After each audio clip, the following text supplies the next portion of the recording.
Good morning, all. Today we are going to start with the transport of carbon dioxide from the tissues to the lungs. Last lecture we had seen about transport of oxygen from the lungs to the tissues. For that purpose, I have drawn a diagram. So if you could see the diagram, this section is the alveoli. So I am drawing it dark. So you would understand this section is the alveoli. So this is the place where the oxygen enters the lungs. From here the oxygen is going to go to the RBC. So the structure over here is RBC. So this structure is RBC. Just now I have shaded it in blue. So this RBC is going to carry oxygen. Now we have already seen the transport of oxygen, where oxygen, when it enters from the alveoli to the RBC, it is about 104 mm of Hg. So the partial pressure of oxygen in the alveoli then coming to the RBC is 104 mm of Hg. This 104 mm of Hg is given to the tissues via the heart. So from the alveoli, the oxygen is going to get transported to the RBC in the pulmonary artery. Then from the pulmonary vein, because it carries oxygenated blood, it comes to the left atrium, then the left ventricle, and from there given to the tissues, that is the cells. So here the cells are going to utilize the oxygen.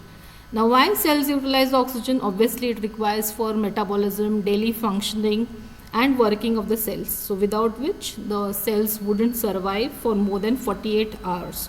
So oxygen is a must, and every minute it is being inhaled by the lungs, alveoli, then RBC, and comes to the cell, right?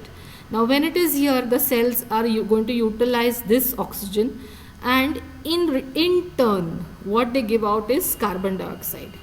Now we would see when oxygen enters the cell for the metabolism, that time the carbon dioxide is just 40 mm of Hg. After all this metabolism, the excess of carbon dioxide that is given out by the cell, it just rises to 46. So you would wonder, it is not very much of a difference, from 40 only to 46. But this difference is enough for accumulation of carbon dioxide in the tissues, and the tissues gives out this carbon dioxide back to the veins, back to the RBC, and goes back. Now this is what we are going to see, how carbon dioxide gets transported from the cell, goes to the blood and back into the lungs through the alveoli, again given out. Okay, so this is what we are going to study now. I hope you can see this. Yeah. Now over here, carbon dioxide which is getting accumulated and having a partial pressure of 46 mm of Hg. Now carbon dioxide is given out in three ways. So we had seen oxygen was carried out very small amount, only 2% in the plasma, while 98% it was carried in the RBC. While over here carbon dioxide is given out, or it is exhaled out in three ways. So from the cells to the blood it passes, from the blood to the alveoli it passes in three ways or three parts. Now which are these three parts? 7% of carbon dioxide is going to get mixed in plasma. Okay, 7% gets mixed in plasma. 70% of the carbon dioxide gets carried in the form of carbonic acid. Okay, this is going to get carried in the form of carbonic acid. Now again, carbonic acid is in two forms. 23% of this carbonic acid is going to combine with hemoglobin and carried as carbaminohemoglobin, and the rest as carbonic acid. Again I am repeating, CO2 or carbon dioxide is carried in three parts. 7% in the plasma, 23% combined with hemoglobin, and 70% carried as carbonic acid. Now we'll see what exactly this reaction happens. Okay. Now because there is high amount of carbon dioxide in the tissues and the carbon dioxide in the plasma is 40, always the gas will pass from higher concentration to lower concentration. As it enters the plasma, it's going to combine with water over here. Plasma is having large amount of water, and this is what the reaction happens. This reaction is CO2 combining with water and forms carbonic acid. Okay, and this carbonic acid further dissociates as hydrogen ion and bicarbonate. In the plasma there is no carbonic acid, so this reaction is very slow, and hence only 2 ml of CO2 is carried in the plasma. But the same reaction, if CO2 combining with water happens in the RBC, RBC contains an enzyme called carbonic anhydrase. So the reaction is so fast to form carbonic acid. Therefore 70% of CO2 is carried as carbonic acid in the RBC. So this diagram that I have drawn is RBC. So see here, CO2 entering the RBC, it combines with water in the RBC, forms carbonic acid. This carbonic acid is formed very fast because it contains carbonic anhydrase, which is an enzyme, and that catalyzes the reaction between the CO2 and water, and the reaction is so fast that in the plasma the reaction was very slow. As compared to that, the reaction in the RBC is 5000 times faster because of carbonic anhydrase. It further dissociates into hydrogen ion and HCO3. Now some amount of hydrogen ion combines with hemoglobin and forms acid hematine.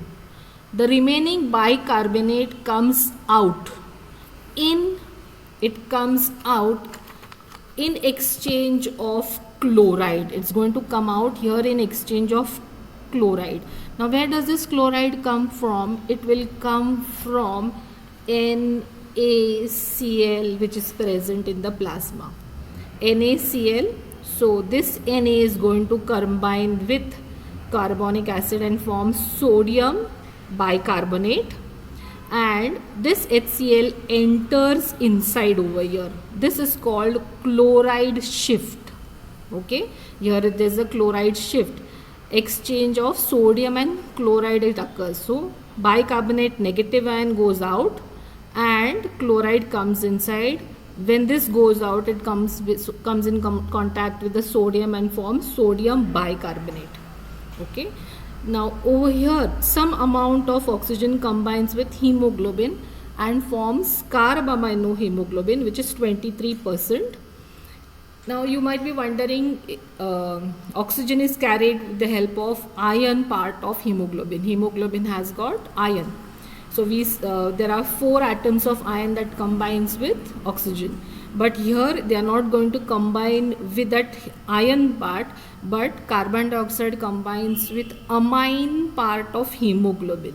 So here is going to combine with amine part of hemoglobin. Amine means a protein and not the iron or a metal. So it forms carbaminohemoglobin. So what is happening at this? This is happening at the tissue level.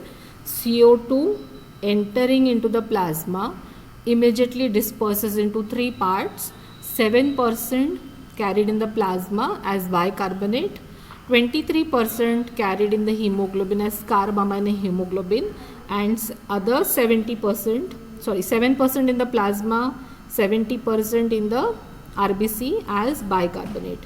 This bicarbonate further dissociates again back outside as it is carried and forms sodium bicarbonate, and this shift is called chloride shift. As this RBC goes towards the lungs, so when it comes towards the alveoli, okay, now what is happening over here? Again this HCO3 which was outside, bicarbonate which was outside, tries to enter here. The chloride goes back, combines with sodium. Now you might be wondering why all this is happening. At the tissue level there was less oxygenation. At the alveoli there is more oxygenation. Therefore the hemoglobin wants to be free to carry oxygenation. So this hemoglobin gets rid of that hydrogen ion which was there, and tries to combine with oxygen, and this is called Haldane effect. So in presence of oxygen, the hemoglobin immediately dissociates itself of the hydrogen ion plus of the CO2. Again, therefore, the remaining CO2 combines with water and forms bicarbonate. Now, this CO2 which was now loose from this hemoglobin gets out into the alveoli and it is exhaled out. So as compared to oxygen, the transport of CO2 is more easy, more you can say dispersed in the transportation. So this is all about transport of CO2 from the tissue to the alveoli. All the first year students, our next topic we are going to study in the respiratory system is hypoxia. Now what does this hypoxia mean? Hypoxia means inadequate or decreased supply of oxygen to the tissues. Now there are certain terminologies that should be known. Euapnea means normal breathing. Okay, euapnea means normal breathing. Tachypnea means increased respiratory rate or increased breathing. Reduced respiratory rate or reduced breathing is called bradypnea. And hypoxia means inadequate or decreased supply of oxygen to the tissues. Anoxia means complete absence of oxygen in the tissues. So these are the few terminologies related. What we will be studying today is hypoxia. Now, as we have nearly completed all, like air contains all the respiratory gases. Which one is important for us? Oxygen and carbon dioxide. From this air, this oxygen is going to get transported to the lungs. Okay, from the lungs, that is from that minute part of the lungs alveoli, it is carried via the blood and it is carried to the tissues. So this is how the transport occurs. We have all seen these processes. When air the oxygen from the air enters the lungs, or the mechanism of breathing, okay, with the help of mechanism of breathing, that is called ventilation. Okay, from the lungs, that is from the alveoli, the gases get mixed up into the blood. That process is called diffusion. The blood contains RBC and the plasma transports these gases to the tissues. So we have all seen this ventilation, diffusion and transport. So from the air, the gases enters the tissues. Right. So gases, what is important for us? Oxygen. From the air enters the lungs, then comes into the blood carries it to the tissues. Now any fault in this step would cause inadequate supply of oxygen to the tissues. Anything wrong in any of these steps, ventilation, diffusion and transport, would cause decreased supply of oxygen to the tissues. Now we will see each where that causes would be. Now depending on that, there are 4 types of hypoxia. Now which are they? The first one is hypoxic hypoxia, second is anemic hypoxia, third is stagnant hypoxia, and the fourth is histotoxic hypoxia. Now let's see what is the meaning of this hypoxic hypoxia. Now you understood what is hypoxia? That is decreased supply of oxygen. Let's see what is the meaning of this hypoxic hypoxia. Something wrong in the ventilation. So either something wrong in the lungs, the pressure of the oxygen in the air, and then something wrong in the mechanism of breathing, and it is not entering the lungs. So something going wrong over here. So what might go wrong? There would be again 3 parts. One is low partial pressure of oxygen or low oxygen pressure in inspired air. Now when this could happen, if a person is going at high altitudes or is sitting in a closed room. So suddenly from Bombay you travel to Manali and you want to go to the Himalayan trek, and that's from zero level, you suddenly have to go at 10,000 feet and above. So that time the oxygen tension is less. Then, or you are sitting in a closed room, it's not properly ventilated, there are many people in the same room, and that utilization of gases is hampered. So these two could be the cause of low oxygen low pressure of oxygen in the inspired air. Second cause would be reduced pulmonary ventilation, means mechanism of breathing. So there would be some obstruction in the larynx also, some obstruction in the trachea also, bronchus and bronchial, that could cause. So this is called airway obstruction. There would be paralysis of the respiratory muscles or depression in the respiratory center. So all this comes under hypoxia. These are the causes. Now let's come to anemic hypoxia. Okay. Now the word itself is telling you something. Anemia. Anemia means a condition in which there is reduced total RBC count and reduced hemoglobin count, or both. So either only RBC would be less, or either hemoglobin would be less, or both would be less together. That causes anemia. Now anything that causes anemia. Now again, there are many types of anemia. We know that even blood loss causes anemia, defective nutrition causes anemia, and defect in the RBC or hemoglobin also causes anemia. So anemia is classified as, okay, anemia due to blood loss, okay, or anemia due to deficiency. Like what there would be deficiency? There would be something in the production. So there would be too slow production. Now where is RBC produced? RBC is produced in the bone marrow. Now what are the things required for the production of RBC or erythropoiesis? There should be good amount of iron in the body, there should be vitamin B12, there should be calcium, right?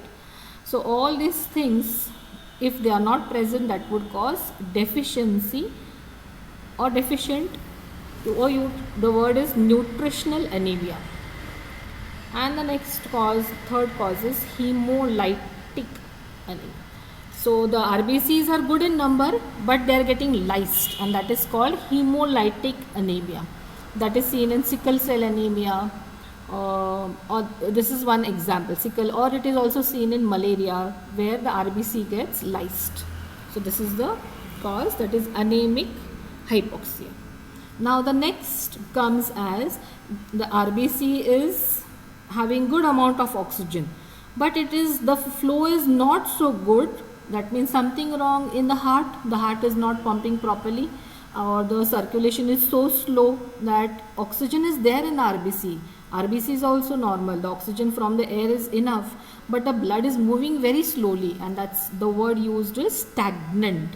The flow of blood to the tissues is very slow, and therefore the word uses stagnant hypoxia. Now what could be the cause? There would be the cardiac failure, it would be congestive cardiac failure, or there would be a lot of hemorrhage in the body. So this is one. Third cause, stagnant hypoxia. Now the fourth type, that when we come, histotoxic. The word itself is telling you histotoxic. Some toxicity is there in the tissues. So everything is good. Air is having good oxygen, the lungs are working properly, good amount of oxygen is taken in the alveoli, from the alveoli pushed to the blood. But when the blood brings the oxygen to the tissues cannot take it, because there is something in the tissues or the cells around that has some toxic material in it. Therefore the oxygen is not being taken in by the cell. Therefore it is called histotoxic hypoxia, and this could be toxins of cyanide and so on, right? So this is all about hypoxia.